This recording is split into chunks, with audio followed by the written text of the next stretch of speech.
Halo semuanya, balik lagi di Review After Rest bersama gue Sadrina Evanalia. Kali ini langsung aja kita akan ngebahas soal bagaimana sih hasil dari konferensi pers MotoGP Brazil 2026 ya, yang udah dilangsungkan pada tanggal 19 Maret 2026.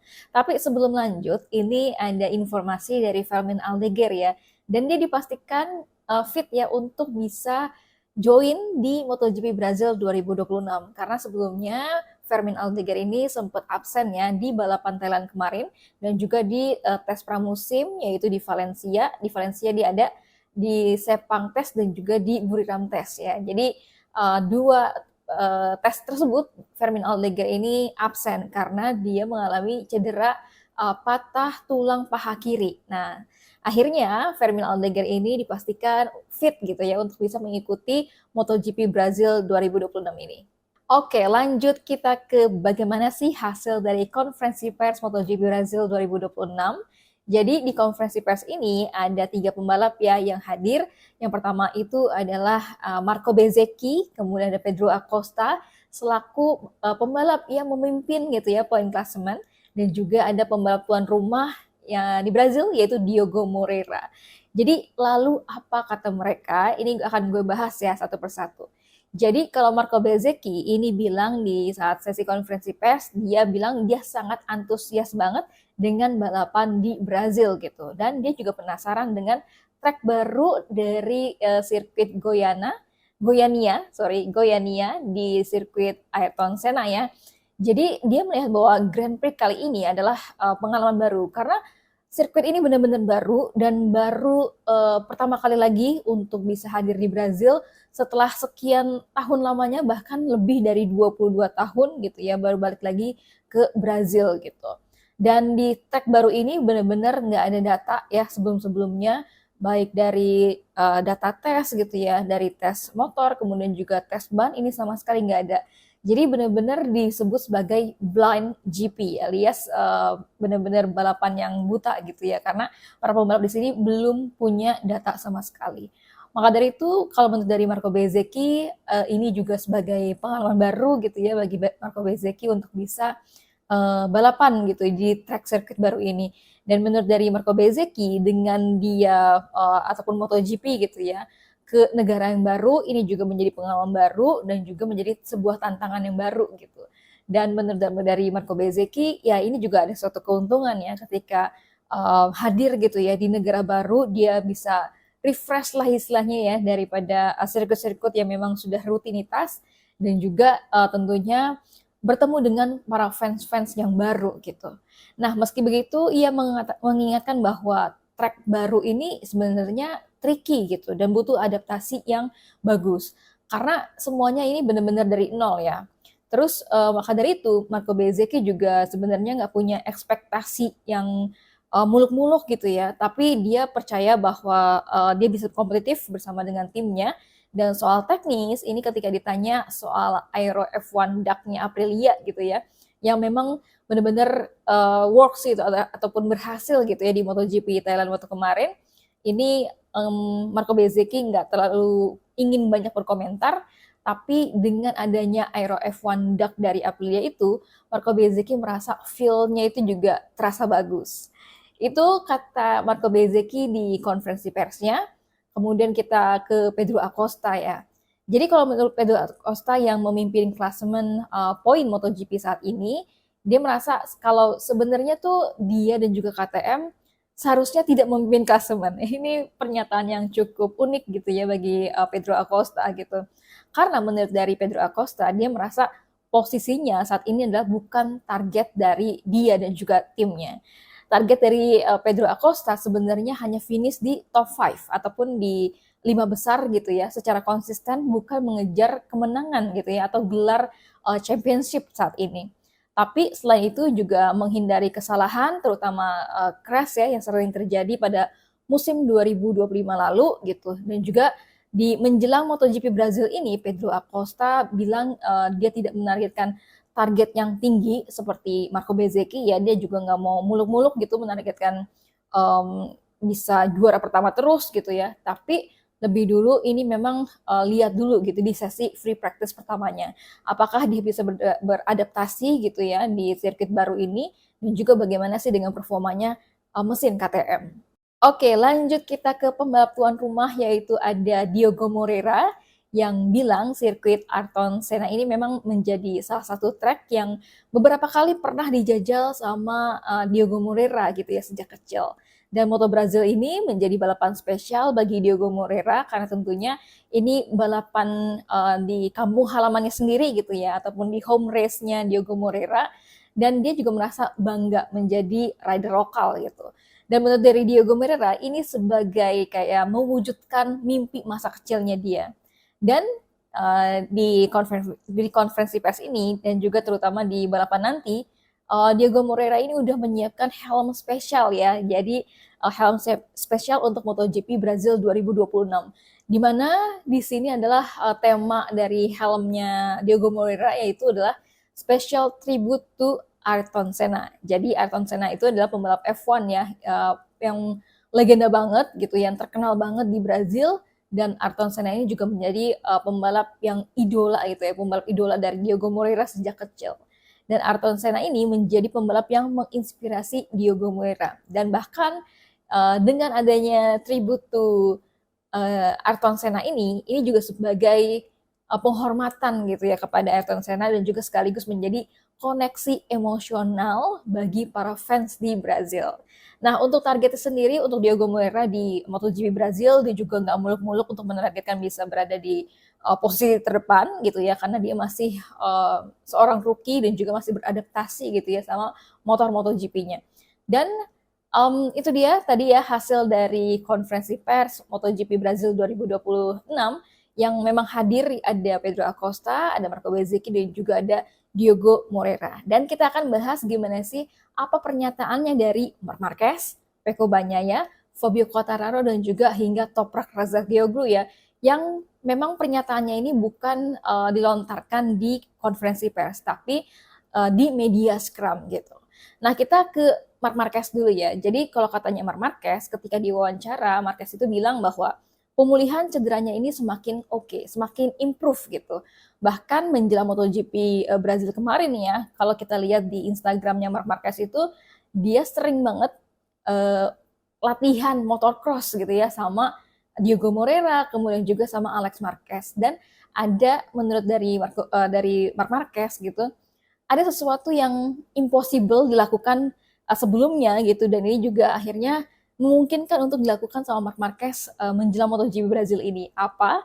Jadi kalau katanya Marc Marquez sebelum-sebelumnya, sebelum dari MotoGP Thailand ya, Marc Marquez itu nggak bisa untuk bisa latihan motorcross tuh back to back, alias 2 hari berturut-turut, itu nggak bisa sebelum MotoGP Thailand. Tapi setelah MotoGP Thailand gitu ya, menjelang dari MotoGP Brazil, ini ada peningkatan yang cukup baik gitu dari kondisi fisiknya Marc Marquez, sampai akhirnya dia mampu untuk bisa back to back, alias latihan motocross gitu ya secara 2 hari berurutan tanpa adanya dia ngedrop gitu ya, tanpa dia merasa kelelahan. Dan ini juga sebagai tanda untuk improvementnya juga gitu ya, untuk lebih baik lagi nih dari kondisi fisiknya Marc Marquez yang memang saat ini masih dalam pemulihan cedera. Nah, ini juga kalau kita lihat Marc Marquez gitu ya, dibilangnya dengan kondisinya yang udah lumayan improve gitu, dia nggak sabar buat coba track baru dari sirkuit Ayrton Senna di Brazil ini. Karena kan seperti yang tadi gue bilang ya, ini bener-bener track baru buat semua pembalap, jadi juga belum ada data-datanya, dan tentunya semua pembalap ini membutuhkan waktu yang lebih lama gitu ya untuk di sesi praktisnya, karena benar-benar baru. Jadi pihak dari MotoGP gitu ya, MotoGP Sport and Entertainment, dan juga ada FIM gitu ya, itu memberikan waktu yang lebih, alias penambahan waktu nanti di sesi praktisnya. Dan menurut dari Marc Marquez, penambahan waktu dari sesi praktis ini juga sangat-sangat bagus gitu ya, untuk para pembalap bisa lebih mengetahui lagi track-track seperti apa, kemudian juga familiarisasi dari sirkuit Ayrton Senna ini juga lebih oke, dan tentunya mencari adaptasi yang lebih bagus gitu ya, dari motor mereka sampai dengan juga setup motor mereka di sirkuit dari Ayrton Senna ini. Dan kalau misalkan kata Marc Marquez gitu, dengan adanya sirkuit baru ini gitu ya, belum ada yang bisa dipelajari dari sirkuit ini karena data-datanya belum ada. Tentunya Marc Marquez ini juga akan mengadaptasikan gaya balapnya ya di sirkuit ini. Kalau misalkan kalau katanya Marc Marquez itu masalah utama di MotoGP Brazil saat ini ya menurut dari Marc Marquez untuk weekend race ini adalah cuaca gitu ya. Ketika nantinya terjadi badai, nah ini yang akan membuat para pembalap, kemudian tim, bahkan dari penyelenggara MotoGP ini juga menjadi suatu tantangan gitu ya dan juga kesulitan tersendiri. Karena waktu kemarin kita lihat ya di sirkuit Ayrton Senna di Goiânia Brazil itu sempat banjir. Nah nanti kita bahas juga bagaimana kronologinya, kenapa sih sirkuit Ayrton Senna ini bisa banjir gitu. Tapi kalau menurut dari Marc Marquez, sejauh ini waktu kemarin Marc Marquez itu udah tiba di Goiânia Brazil gitu ya, itu sejak hari Senin.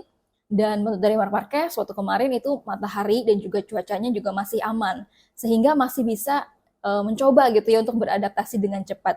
Nah, menurut dari Marc Marquez, meskipun menurut dari Marc Marquez ini kelebihan dirinya adalah bisa langsung beradaptasi gitu ya, gaya balapnya di track yang baru, tapi kalau menurut dari Marc Marquez, melihat layout dari sirkuit Goiânia Ayrton Senna ini bukan buat gaya balapnya Marc Marquez gitu. Jadi memang Marc Marquez agak pesimis gitu untuk bisa menaklukkan dari sirkuit Ayrton Senna ini.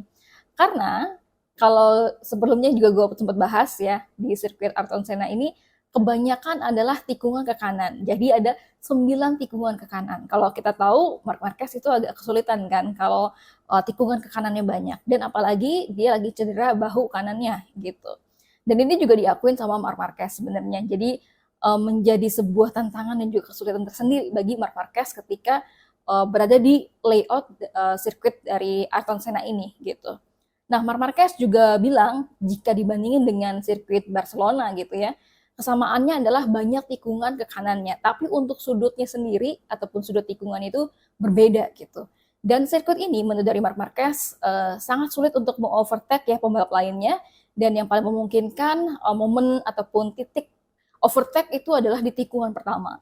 Tapi kemudian kalau di tikungan selanjutnya gitu ya, karena ini juga tracknya sempit gitu tapi cepet, ini juga agak menyulitkan gitu ya para pembalap untuk bisa overtake gitu. Bahkan waktu kemarin Luca Marini bilang yang paling diuntungkan ataupun yang paling penting gitu ya adalah posisi ketika dari hasil sesi kualifikasi. Ketika para pembalap itu berada di depan, itu juga membuat keuntungan tersendiri karena masuk di tikungan pertama itu sempit gitu ya. Sampai akhirnya kalau misalkan para pembalap yang berada di depan gitu itu juga bisa langsung masuk ke tikungan dan juga langsung ngacir gitu. Ini juga diakuin sama Marc Marquez.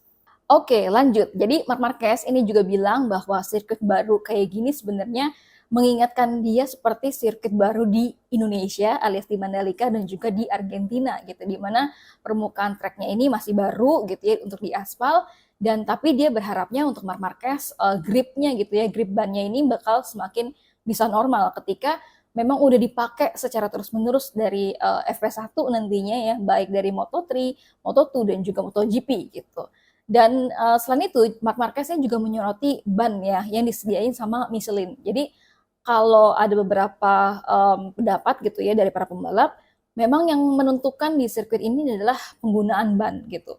Dan kalau misalkan dari Marc Marquez, dia menyoroti ban yang disediakan Michelin gitu ya, yang digunakan di tikungan panjang dengan belok ke kanan. Karena sirkuit ini 9 tikungan tuh ke kanan terus. Dan ini juga menjadi perhatian sendiri buat Michelin ya untuk menyediakan ban. Jadi kalau Michelin sendiri ini juga udah membawa perubahan besar untuk track ini, yaitu konstruksi ban belakang tuh yang lebih kaku alias stiffer casing ya. Dan komponnya ini juga lebih tahan lama di sisi kanan dan enggak seperti biasanya nih. Michelin ini juga udah menyediakan 3 opsi ban depan dan juga 3 opsi ban belakang gitu yang asimetris. Dengan jumlah ban juga ditambah, ada depan itu ada soft, medium, hard dan ini juga masing-masing lebih banyak ya jumlahnya dan belakang itu juga lebih banyak opsinya gitu. Jadi Michelin sendiri juga udah memikirkan gitu ya, karena ini tracknya baru, kemudian juga tracknya tuh kebanyakan di sisi tikungan kanan, maka dia juga menyediakan kompon yang lebih tahan lama gitu ya di sisi kanannya. Dan di kesempatan yang berbeda ini ya, Marc Marquez sempat bilang gitu, ini ketika diwawancarai di acara Estrela Galicia di hari Seninnya ya, di hari Senin ketika dia ada di Brazil. Jadi Marc Marquez ini ditanya soal jadwal MotoGP Qatar gitu ya, yang ditunda karena perang Iran gitu ya melawan AS dan juga Israel. Dan Marc Marquez ini menjadi pembalap pertama MotoGP yang angkat bicara gitu soal perang ini, alias juga soal MotoGP gitu ya, jadwal MotoGP yang ditunda karena perang. Jadi menurut dari Marc Marquez, dengan adanya perang ini yang paling utama itu adalah perdamaian dan juga keamanan. Dan konflik tentunya harus dihentikan, keselamatan manusia ini jadi prioritas utamanya menurut dari Marc Marquez. Jadi dia juga setuju ketika MotoGP Qatar gitu ya ditunda sampai nanti di November, dan untuk nantinya di tanggal 11 sampai 12 April itu jadi kosong gitu. Nah, selain itu bukan cuma dia mengomentari perang gitu ya dan juga penundaan MotoGP Qatar, Marc Marquez ini juga ada yang menarik, dia menyatakan bahwa dia sendiri meragukan bisa menyamai salah satu pencapaian dari Valentino Rossi, yaitu balapan gitu ya hingga di umur ataupun di usia 40-an seperti yang dilakukan sama Valentino Rossi. Jadi Marc Marquez ini kayak melihat bahwa dia saat ini udah 33 tahun, tapi dia tuh udah mengalami sejumlah cedera gitu. Jadi dia juga mempertanyakan apakah dia bisa bakal lanjut gitu ya sampai 40 tahun. Dan menurut dari Marc Marquez kayaknya nggak bakalan sampai 40 tahun deh dia bakalan balapan gitu. Jadi sebelum 40 tahun kayaknya Marc Marquez nih juga udah pensiun gitu. Tapi saat ini yang pasti Marc Marquez tuh pengennya dia menandatangani kontrak dengan Ducati ya, karena ini juga ada improvement tadi ya kondisi dari fisiknya Marc Marquez gitu, dan juga sebelumnya Marc Marquez bilang dia akan menandatangani kontrak dengan Ducati ketika Marc Marquez itu benar-benar fit gitu dari cederanya. Jadi kita tunggu aja, juga masih menunggu gitu ya, kapan sih Marc Marquez ini akan menandatangani kontrak dengan Ducati. Jadi waktu kemarin Marc Marquez juga pernah bilang bahwa dia yang meminta untuk Ducati tunggu dulu gitu sampai akhirnya dia benar-benar pulih. Jadi kita tungguin aja kapan pengumuman gitu ya dari tanda tangan kontrak Marc Marquez untuk MotoGP 2027 bersama dengan Ducati. Oke, lanjut tadi itu ada Marc Marquez, kita ke Pecco Bagnaia. Jadi kalau di media Scrum, ini Pecco Bagnaia bilang bahwa dia mengaku masih khawatir gitu ya soal masalah degradasi ban yang dialami Ducati di MotoGP Thailand. Karena belum yakin gitu ya apakah hal ini ataupun degradasi ban ini yang bahkan terulang lagi gitu di MotoGP Brazil, mengingat dari karakter sirkuitnya ini yang benar-benar baru gitu, karena tadi kan permukaannya juga, permukaan aspalnya juga baru.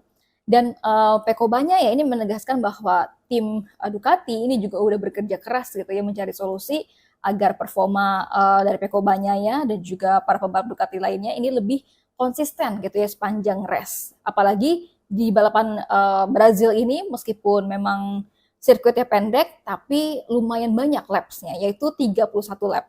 Meski menyukai layout tracknya dari sirkuit Ayrton Senna ini gitu ya, dari Pecco Bagnaia yang dianggap teknikal dan juga menarik, tapi Pecco ini tetap fokus gitu untuk menjaga ban dan berharap kondisi cuacanya nih mendukung.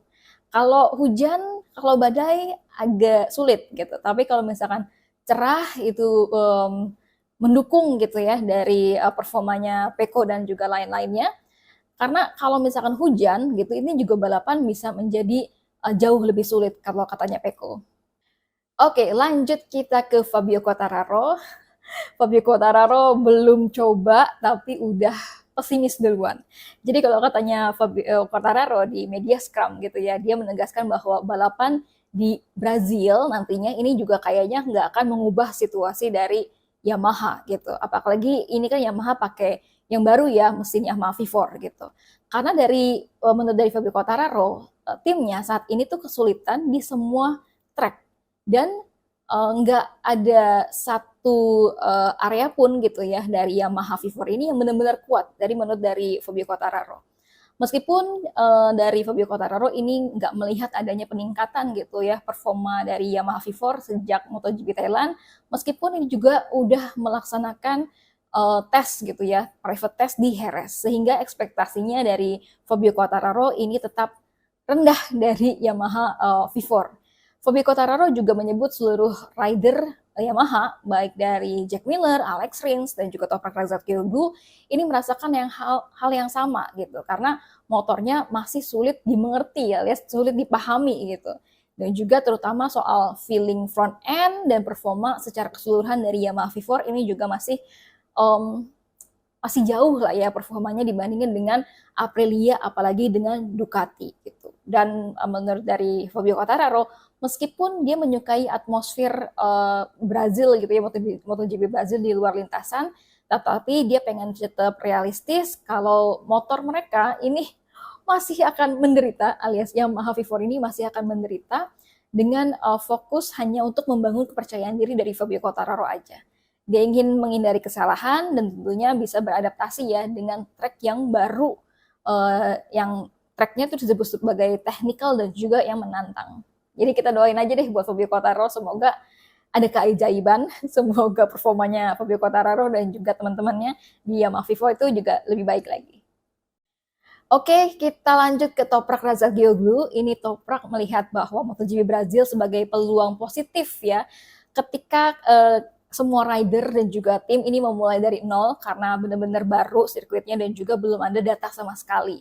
Dan ini juga membuat malah sebuah keuntungan tersendiri gitu bagi Toprak karena levelnya sama, benar-benar baru semuanya. Jadi Toprak yang baru banget ke MotoGP rasanya sama dengan para pembalap-pembalap lainnya yang udah senior gitu ya di MotoGP, tapi untuk di track ini ya benar-benar baru semuanya. Kalau menurut dari Toprak gitu ya, dia mengaku sangat antusias dan juga fokus utamanya di balapan kali ini itu bukan hasilnya, tapi kepada prosesnya ya, step by step, karena Toprak ini masih aja soal adaptasi gitu, adaptasi dengan Yamaha V4 dan juga tentunya kalau kita lihat ya performa Yamaha V4, apalagi tadi Fabio Quartararo aja udah komplain gitu ya, udah mengeluh, ya ini juga harus sabar-sabar dulu ya buat Toprak Razgatlioglu untuk bisa berada di depan gitu. Dan menurut dari Toprak gitu, yang penting kunci dari weekend ataupun race weekend di MotoGP Brazil ini adalah tetap fokus, terus belajar dan juga bekerja sama dengan tim untuk membuat progres yang meskipun kecil tapi konsisten gitu. Karena saat ini adalah yang terpenting adalah soal pengembangannya ya, bukan hasil akhir dari Toprak Razgatlioglu. Waktu kemarin sirkuit dari Guyana, sirkuit Ayrton Senna ini sempat banjir ya teman-teman. Jadi kalau misalkan teman-teman lihat di media sosial gitu ya, sirkuitnya banjir itu beneran, itu bukan foto AI, tapi memang sirkuitnya sempat banjir. Dan sirkuit Goiania terendam banjir ini udah akibat dari hujan deras beberapa hari, dimulai dari hari Senin sore gitu, sampai berlanjut sepanjang malam hingga akhirnya hari berikutnya itu di hari Selasa ini juga terendam banjir gitu, apalagi ditambah dengan adanya badai ekstrim di Goiania. Yang banjir itu adalah bagian penting terdampak banjir gitu ya, ada terowongan menuju pedok itu terendam penuh, kemudian juga ada tikungan pertama itu juga tergenang banjir, dan bahkan banjir kemarin itu mencapai 25 cm gitu ya di area akses.